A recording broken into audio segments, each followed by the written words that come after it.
waktu selanjutnya saya akan kepada menit.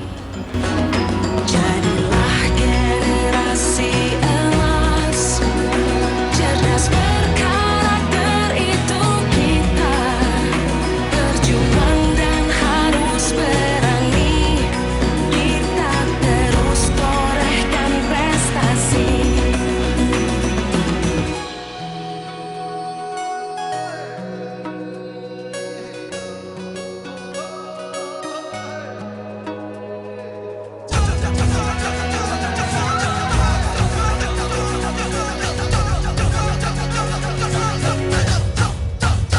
Kita pelajar Pancasila, kita bernafas dalam sila-silanya. Kita pelajar Pancasila, ayo kita jaga untuk Indonesia. Kita pelajar Pancasila, kita bernafas dalam sila-silanya. Kita pelajar Pancasila, ayo kita jaga untuk Indonesia.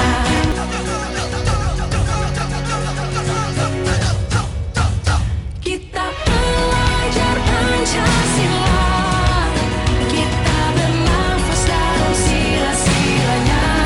Kita pelajar Pancasila, ayo kita jaga untuk Indonesia. Kita pelajar Pancasila, kita bernafas dalam sila-silanya. Kita pelajar Pancasila, ayo kita jaga untuk Indonesia.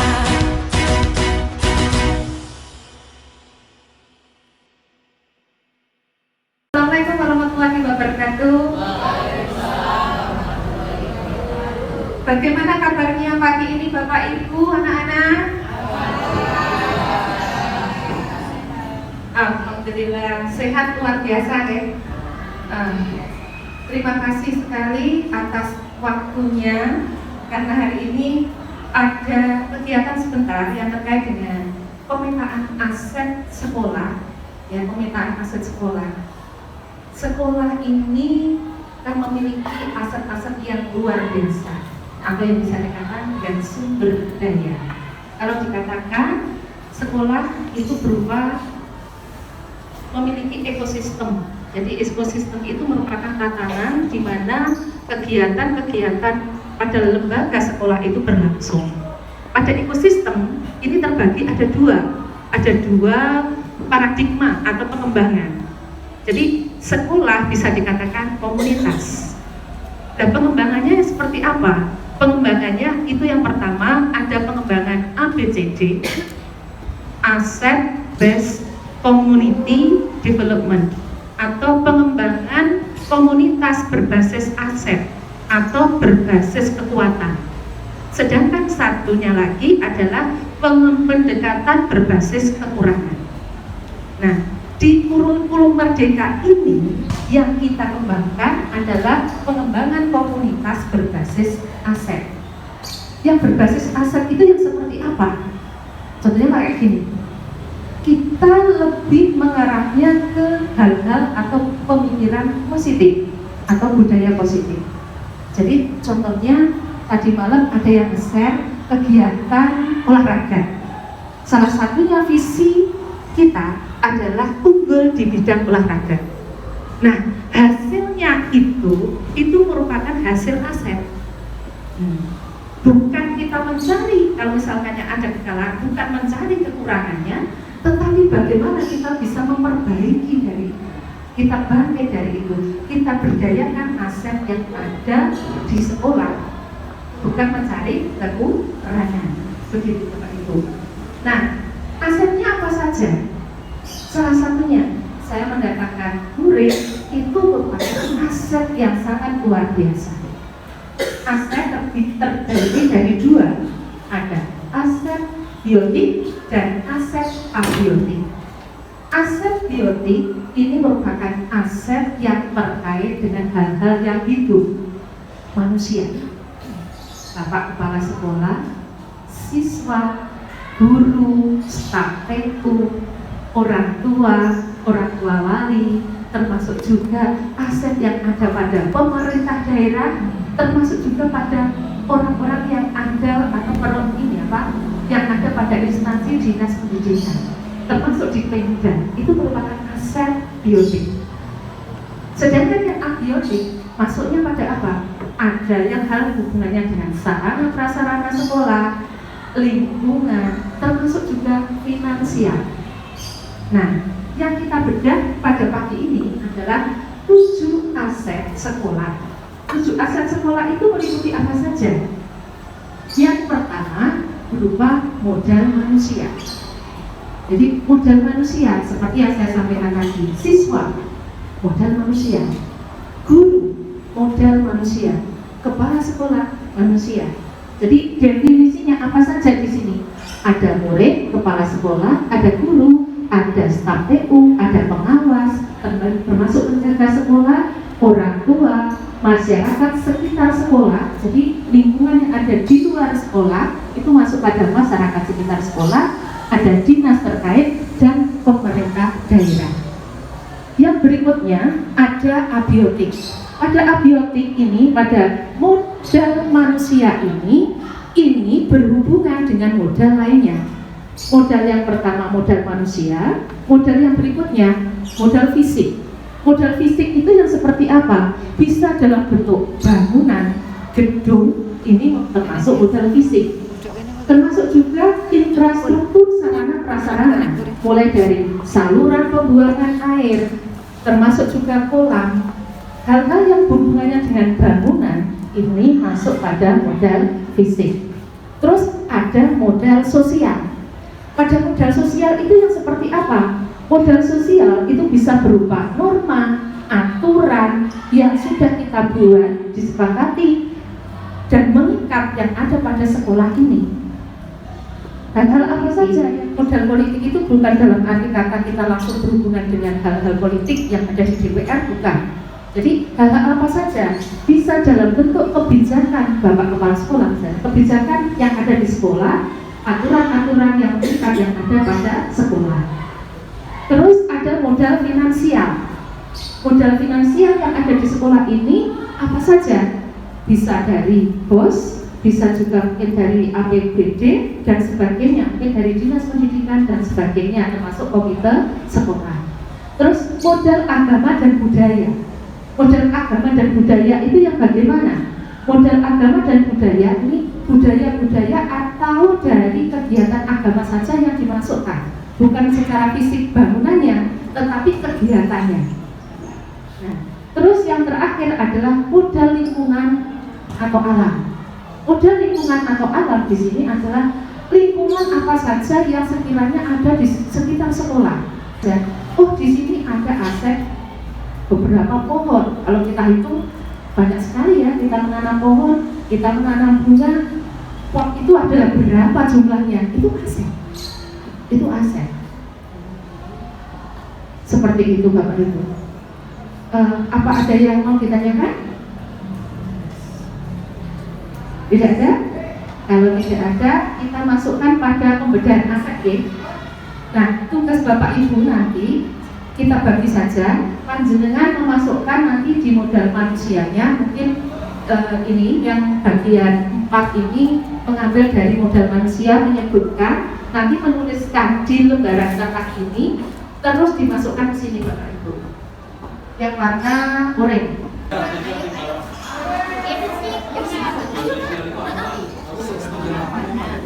Nah, nanti perwakilan dari siswa mau apa ya? Besar pokoknya. Sebagai masuk.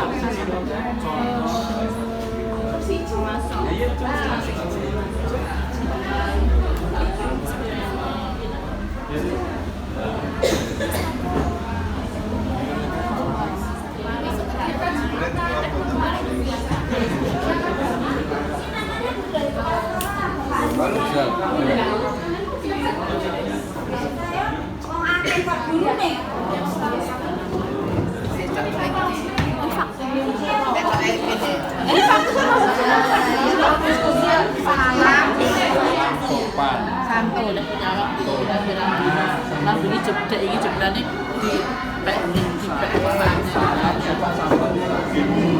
Senyum.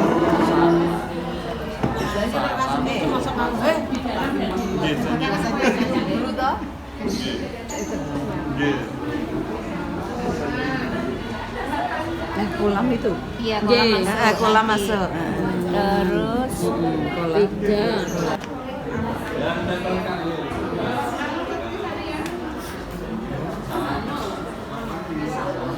Monggo yang sudah bisa langsung ditempelkan pada papan tempel. Terus perwakilan untuk membacakan ya.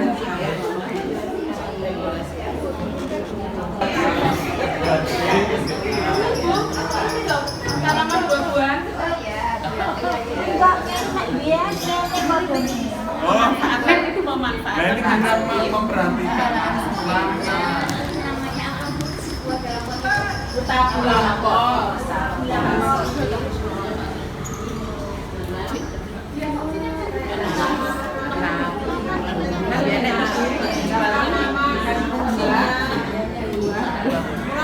Lapor. Lapor. Tamu lapor. Ya wes. Monggo untuk modal manusia sinten nggih? Untuk modal manusia silahkan menyampaikan. Selanjutnya nanti langsung ke modal sosial, modal fisik, modal agama dan budaya, modal lingkungan, modal politik, dan modal finansial.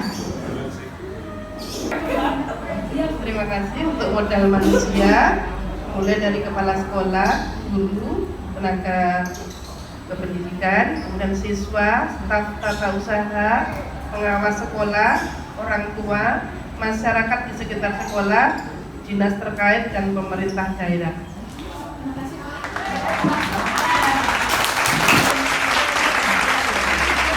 Assalamualaikum warahmatullahi wabarakatuh. Kami akan membacakan hasil diskusi untuk modal sosial. Yang pertama adalah tata tertib sekolah. Kemudian yang kedua yaitu pembiasaan atau budaya sekolah yang sudah dijalankan, yaitu senyum sapa, salam sopan santun. Sekian, terima kasih. Untuk modal fisik, monggo perwakilan.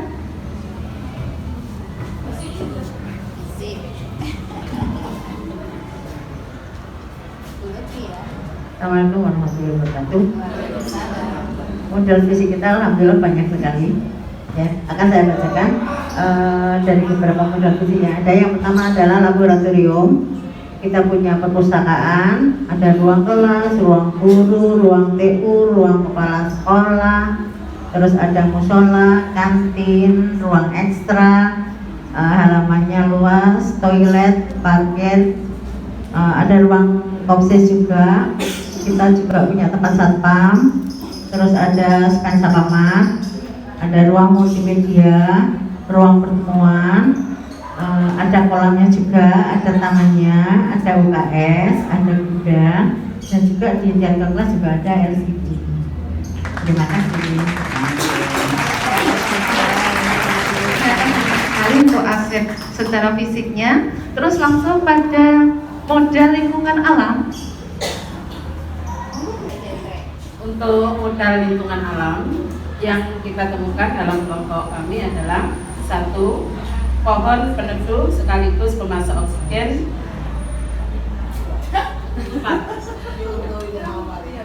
2. Tanaman hias yang ada di dalam maupun di luar ruangan. 3. Regulasi air, termasuk kita pemanfaatan air limbah wudhu untuk kolam ikan. 4. Biopori, di mana kita lingkungan kita yang rawan banjir. Karena kita bioporinya memenuhi, maka selama ini SMP Negeri 1 tidak pernah banjir. 5. Pemanfaatan sampah organik untuk pupuk. 6. Pemanfaatan lahan sempit dengan penanaman buah dalam tabung pot. 7. Pemanfaatan greenhouse sebagai sumber belajar. Terima kasih. Assalamualaikum warahmatullahi wabarakatuh.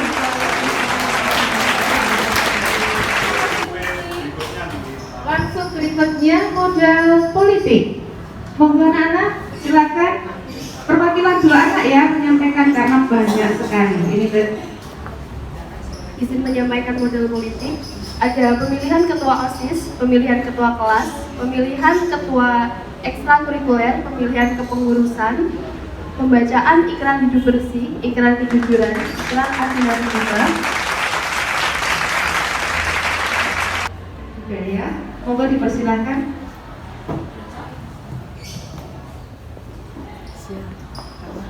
Baik, kami akan menyampaikan terkait modal agama dan budaya. Untuk modal agama, kebiasaan berdoa di awal dan di akhir pembelajaran, sholat duha, kemudian sholat zuhur berjamaah, kemudian pembiasaan membaca Al-Quran, serta pembiasaan tahfiz. Sedangkan untuk modal budaya, di sekolah kita ada budaya setiap hari di 15 menit pertama sebelum pembelajaran ada kegiatan literasi, kemudian ada kebiasaan berjabat tangan dengan Bapak Ibu guru saat berjumpa. Kemudian budaya berikutnya adalah kebiasaan memberikan sapa, senyum, dan salam. Demikian modal agama dan budaya. Terima kasih banyak Bu Retno. Nah, ini yang terakhir yaitu modal ketujuh, modal finansial. Akan dibacakan Bu Siti Muawana. Untuk modal finansial, di SMP 1 yang pertama itu ada dari pemerintah berupa BOS, kemudian ada sumbangan dari masyarakat yaitu sumbangan komite. Selain dari itu juga ada beberapa modal yang kita kelola, bisa ada dari kantin sekolah, kemudian dari Kopsis, kemudian setiap hari Jumat itu ada infak di hari Jumat. Selain itu juga iuran, baik itu iuran di setiap kegiatan ekstra bagi peserta ekstra, juga anak-anak itu setiap 1 minggu sekali mengadakan iuran untuk kelas, dan ada bank sampah, itu diantaranya. Terima kasih banyak. Terima kasih banyak Bapak Ibu yang telah menyampaikan dan membedah yang terkait dengan pemetaan aset yang ada di sekolah kita. Semoga pemetaan aset ini betul-betul sumber dayanya digunakan sebaik-baiknya untuk kemajuan sekolah kita. Karena bagaimanapun juga kita bukannya mencari kekurangan, tapi bagaimana kita memberdayakan aset yang sudah ada ini dengan sebaik-baiknya.